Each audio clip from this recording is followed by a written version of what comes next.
Sual verir ki, namaz qılmamaq böyük günahdır, yoxsa adam öldürmək? Namaz qılmamaq tək adam öldürməkdən yox, adam öldürməkdən, içki içməkdən, oğurluq etməkdən, faiz yeməkdən, rüşvət almaqdan, bunların cəmindən daha böyükdür. Bütün İslam alimlərinin, istəyir sünnisi olsun, istəyir şiəsi olsun, bütün İslam alimlərinin yetkili fikrinə görə İslam aləmində ən böyük günah namazı tərk eləməkdir. Namazı tərk eləmək ən böyük günahdır. Hətta alimlərin bəziləri ixtilaf eləyiblər ki, namazı tənbəllikdən, inatkarlıqla yox, inatkarlıqla tərk eləyən bir mənalı kafirdir. Namazı tənbəlliklə tərk eləyən müsəlmandır, yoxsa qeyri-müsəlmandır? Bir çox alimlər deyir ki, müsəlman deyil. Bəziləri də deyirlər ki, müsəlmandır. Özünüzü və ailənizi cəhənnəm ateşindən qurtarın, qoruyun deyil. O yüzden Allah deyir ki, وَأْمُرْ أَهْلَكَ بِالصَّلَاةِ Ailənə namazı əmr et. وَاسْتَبِرْ عَلَيْهَا Namaz üzərində səbirli ol, səbirli olmağa davam elə. Namaz səbir tələb edir. Bəzi insanlar var, namaz qıl deyirsən, ya mən iş adamıyam, işləyirəm. Namaz qılsam, ailəmi kim saxlayacaq? Subhanallah, güya ki bu namaz qılanlar hamısı boş havara insanlardır.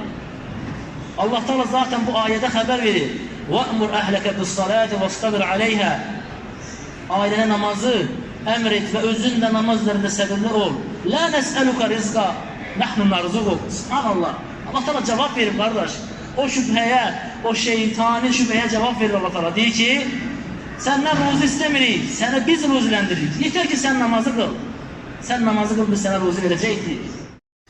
İmam İbn Qayyim rahimehullah özünün yazdığı Namazın tərki və onun hökmü adlı kitabında namazın tərki barəsində belə bir söz deyir.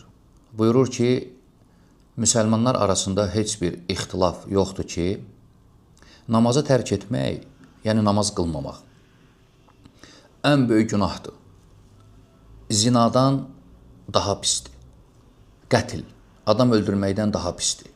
İçkidən daha pisdir. Şərab, insanların malını batilcəsinə yeməkdən daha pisdir.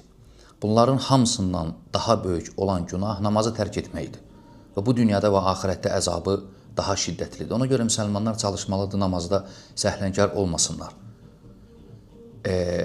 Namazı tərk etmək Allah yanında ən böyük cinayət sayılır, ən böyük günahlardan biridir.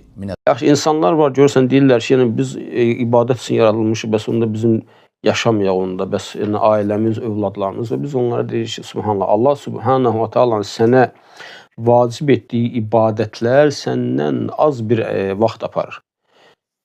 Gün ərzində, yəni bir sutkada gün ərzində neçə saat var? 24 saat, hə? 24 saatın neçə saat namaz? Yəni gün ərzində 5 vaxt. Yəni ən çox, yəni vacib, yəni gün ərzində vacib olan əməllərdən ən əsası gün ərzində təkrarlanan 5 vaxt namaz. 5 vaxt namaz səndən nə qədər vaxt aparır? Yəni ən uzağı aparsa sünnələrin qılmaqla, dəstəmazla, almaqla 2 saat səndən vaxt aparsın. Hələ yəni bu ən çox sən belə gözəl, uzun şəkildə, rahat şəkildə qılmaqla. 2 saat, 24 saatın 2 saatın. Hə? 2 saatın Allah Subhanahu taalaya ayırmağa vaxt tapmırsan sən. Allahu Akbar.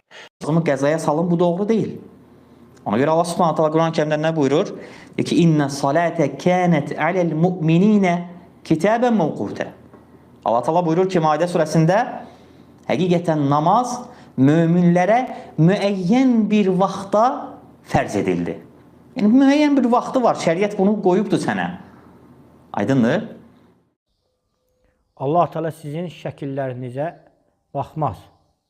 Allah Teala sizin qəlblərinizə və əməllərinizə baxar. Deməli, qəlb və əməl. Qəlb də əməllə düzəlir. Ona görə, yəni Allah Teala onu deyir ki, ona görə görsən, əslində hamımız Allahın rəhməti ilə cənnətə girir. Udxulul cənnətə bimə kuntum tə'malun. Yəni siz elədiyiniz əməllərin səbəbi ilə cənnətə girin. Allah Teala'nın rəhməti ilə girir. Amma niyə görə əməlləri qoyub? Səbəb olaraq ki, seçilsin sadiqlə, sadiq olmayan. Yəni Allah Teala onda da əməl nəyə lazım? Sən uşağa onda buyurma da. Heç nə buyurma, nə əməl. Yəni o uşağın düzgün yaşaması üçün əməllər eləməlidir uşaq. Sən ata uşağına buyurur ki, filan şey elə, filan şey elə. bu həyatda o düzgün yaşaması üçün onu səndən ki, elə uşaqdır da elə heç bir əməl eləməz evdə. Necə olur? Allah Teala səni yaradıb ki, sən əməl eləyəsən. Allah Teala ibadət eləyəsən. Və mə xalaqtul cinnə vəl insə illə liyəbudun. Mən cinləri və insanları yalnız mənə ibadət etmələri üçün yaratdım. Yəni burada birinci sən bilməlisən ki, sənin yaranma məqsədin nədir? Yəni yaranma məqsədin yemək, içmək və şəhvəti ödəməkdirsə, bu heyvanda da var.